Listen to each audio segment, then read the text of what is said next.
আপনার অনেকগুলো ছবির খবর আমরা জানতে পেরেছি এবং সেগুলো নিয়ে আলোচনা হচ্ছে। এই ছবিগুলো সম্পর্কে যদি একটু বলেন, এবং আমি জানি যে চরিত্র নিয়ে খুবই খুঁতখুঁতে আপনি, কেন ছবিগুলো করলেন সে বিষয়ে একটু জানান। ছবির কথা বলতে গেলে একটু আসলে মানে কোনটার কথা বলবো এটা এটা একটু ইয়েতে পড়ে যায়, কারণ এরই মধ্যে আসলে আমার 3টা ছবির শুটিং শেষ করে রাখা আছে। হ্যাঁ, এবং সেই 3টা ছবির কথাও আমি বেশ গণমাধ্যমে অনেকবার কথা প্রসঙ্গে এসেছে যে একটি মাসুদ পথিকের পরিচালনায় বক, একটি কৌশিক শঙ্কর দাসের পরিচালনায় দাফন, আর একটি জাহিদ হোসেনের পরিচালনায় লীলামন্থন। এই 3টি সিনেমার শুটিং শেষ, শুধু লীলামন্থনের ডাবিং বাকি। বাকি দুটো সিনেমার আমার ডাবিংও সম্পন্ন হয়ে গেছে। তো এবং এই কাজগুলো আমি প্রায় 2 বছর আগে সম্পন্ন করেছি।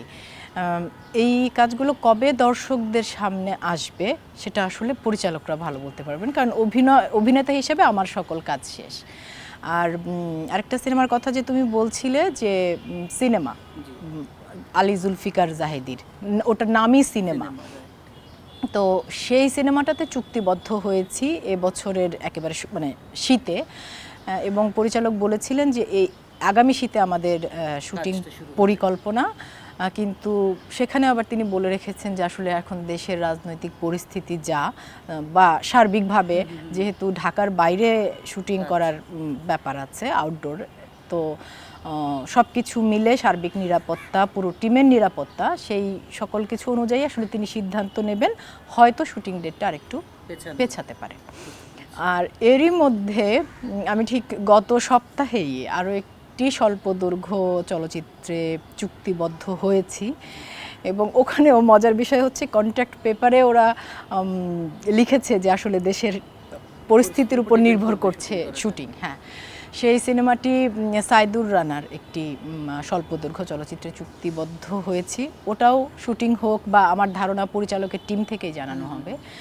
আর আরেকটি স্বল্পদৈর্ঘ্য চলচ্চিত্র সোহেল রানা বয়াতি, সেই চলচ্চিত্রটির নাম নিদ্রাসুর, ওটার শুটিং সম্পূর্ণ হয়েছে।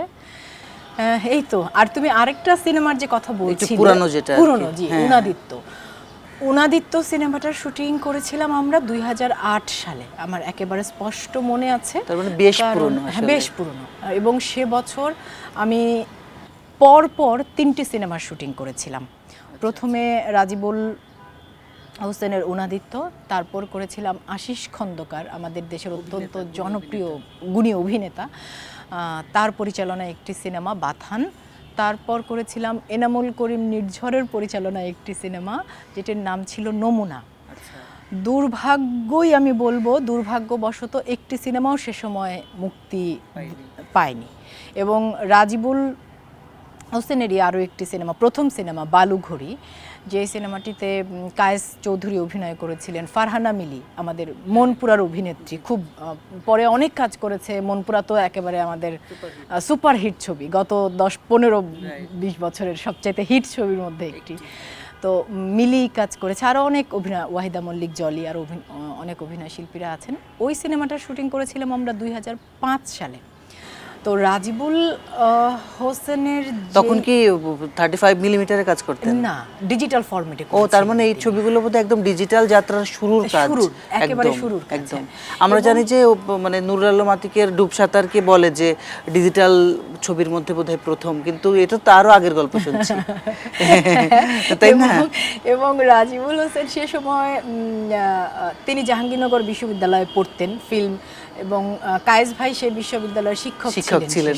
হ্যাঁ, উনি তো মারা গিয়েছেন পরে কিছুদিন, মানে 2 বছর পরে। হ্যাঁ, এই কোভিডের সময়। তোমাকে আরো একটা স্মৃতির গল্প বলি। আমি জীবনে প্রথম, আমি তো সবসময় বলি যে আমার পেশাগত অভিনয় জীবন সিসিমপুরের মধ্য দিয়ে, তবে মানে পেশাগত বলতে আমি বোঝাই যে যখন একটি কাজ করে যে অর্থ আমি উপার্জন করছি, সেই অর্থ দিয়ে আমার পক্ষে জীবিকা নির্বাহ করা সম্ভব, তখন সেটি আমার পেশা।